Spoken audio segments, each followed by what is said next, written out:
चिराग पासवान के जीजा अरुण भारती का 7 लाख का खेल, 100 बसों का प्लान, 129 नेताओं का इस्तीफा। जब जमीन से जुड़े नेता रोने लगे तो समझे कि पार्टी के ऊपर कोई और ही हावी हो चुका है। आखिर में सबसे बड़ा सवाल कौन? चिराग पासवान के सबसे करीबी और उनके जीजा अरुण भारती क्या सच में लोजपा रामविलास को बर्बाद करने के मिशन पे हैं? वैसे तो बिहार के सियासत में इस समय तूफान मचा है, जब लोक जनशक्ति पार्टी रामविलास के 129 नेताओं ने एक साथ इस्तीफा दे दिया। ये महज एक रूटीन इस्तीफा नहीं था, ये था बगावत का एक बड़ा प्लान। और इस बगावत की वजह बताई जा रही है चिराग पासवान के जीजा अरुण भारती का। वैसे तो बताया जा रहा है कि 6 अगस्त का प्रोग्राम जमुई के पूर्व जिला अध्यक्ष दीपक सिंह बताता है कि 6 अगस्त को एक बड़ा कार्यक्रम था, संकल्प यात्रा। लेकिन प्रोग्राम से पहले ही एक अजीब डिमांड रख दी गई, 100 बसों का इंतजाम करो, किराया पूरे 7 लाख रुपए आते हैं। दीपक सिंह कहते हैं कि हम 7 साल से पार्टी चला रहे हैं, पार्टी 1 रुपया नहीं देती और अचानक 7 लाख की डिमांड, ये तो कभी संभव ही नहीं होगा। 6 तारीख को कार्यक्रम था, उन्होंने मुझसे 7 लाख रुपया 100 बस बोले कि एज ए जिला अध्यक्ष आपको 100 बस लाना है, 100 बस की किराया होता है 7 लाख रुपया। वैसे तो दीपक सिंह ने तारीख पे भी सवाल उठाया, 6 अगस्त को मुहर्रम था और उस दिन कार्यक्रम करना ठीक नहीं होगा। लेकिन जवाब में अरुण भारती ने बोला कि तुम्हें किसने जिला अध्यक्ष बना दिया, ये हम नहीं, खुद दीपक सिंह बता रहे हैं। तो उन्होंने बोला रे तुमको कौन जिला अध्यक्ष बना दिया रे? इतने बिल्कुल ऐसे ही इसी शब्द में उन्होंने बोला। वैसे तो दीपक सिंह ने बताया कि चिराग पासवान ने कभी उन्हें इस तरह का अपमानित नहीं किया, लेकिन अरुण भारती जो सिर्फ कुछ महीनों से पार्टी में है और अब हर फैसले पे हावी हो गए। दीपक सिंह का आरोप है कि अरुण भारती ने पार्टी को कारपोरेट कंपनी बना दिया है, बिना पैसे से कोई काम नहीं होता।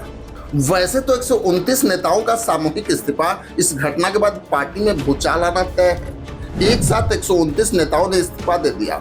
39 मुख्य कमेटी के सदस्य हैं, 16 प्रखंड अध्यक्ष हैं, 30 महिला समिति सदस्य हैं, 40 नगर कमेटी सदस्य हैं और 3 संसदीय बोर्ड सदस्य हैं।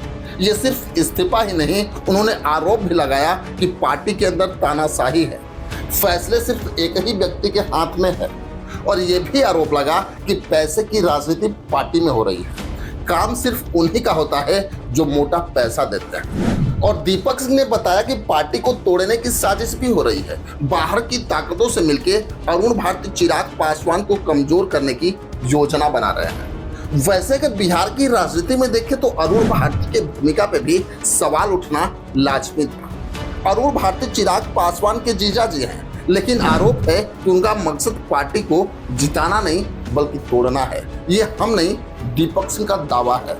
दीपक सिंह ने खुद कहा कि हमें लगता है अरुण भारती किसी और पार्टी से मिले हुए हैं, पैसा लेके लोजपा रामविलास को बर्बाद करना चाहते हैं। लेकिन अब सबसे बड़ा सवाल है कि चिराग पासवान क्या अनजान है?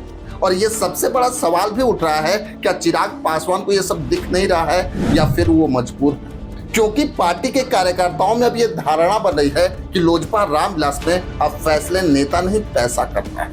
हो सकता है इसका बिहार विधानसभा चुनाव पर भी असर पड़ेगा, क्योंकि बिहार विधानसभा चुनाव नजदीक है और लोजपा रामविलास जो पहले से ही 2020 में टूट का दर्द झेल चुकी है। और अगर देखा जाए तो लोजपा रामविलास अब एक और बड़े संकट की तरफ बढ़ रही है। अगर यही हाल रहा तो पार्टी का बचना भी मुश्किल होगा। लेकिन सबसे बड़ा सवाल है कि आखिर खेल क्या है?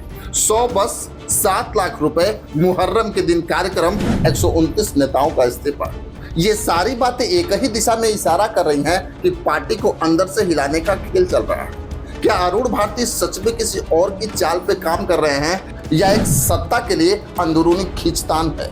ये एक बात तो तय है कि अगर हालात नहीं बदले तो लोजपा रामविलास के लिए आने वाला चुनाव सबसे मुश्किल जंग होगा। खैर, इसमें आपकी क्या राय है हमें कमेंट बॉक्स में जरूर लिखेंगे। बस आज के लिए इतना ही, फिर मिलेंगे। जय हिंद।